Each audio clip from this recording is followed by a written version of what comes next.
இன்றைக்கி நம்ம குருமா பார்க்க போகிறோங்க. இதில் என்னென்னா பீன்ஸு, கேரட்டு, பட்டாணி, நூக்கல் இதெல்லாம் போட்டு குருமா வைக்க போகிறோம். இதுக்கு வெங்காயம், தக்காளி, பூண்டு, பச்சை மிளகாய் ஒரு 3 எல்லாம் வச்சுருக்கேன் ரெடியாக. பாருங்கள், இந்த பீன்ஸு, கேரட், நூக்கலில் வேக வச்சுக்கணும் குக்கரில்.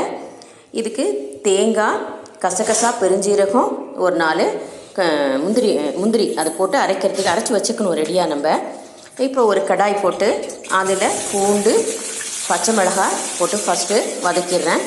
அதுக்கப்புறம் வெங்காயத்தை போட்டு நல்லா வதக்கிடணுங்க. பாருங்கள், இது பூரி, சப்பாத்தி, இட்லி, தோசை, சாப்பாடு எல்லாத்துக்குமே செட் ஆகுங்க. இந்த குருமா ரொம்ப டேஸ்டியாக இருக்கும். குருமா வெங்காயத்தை நல்லா வதக்கின உடனே அதுலேயே தக்காளியும் போட்டு வதக்கணுங்க.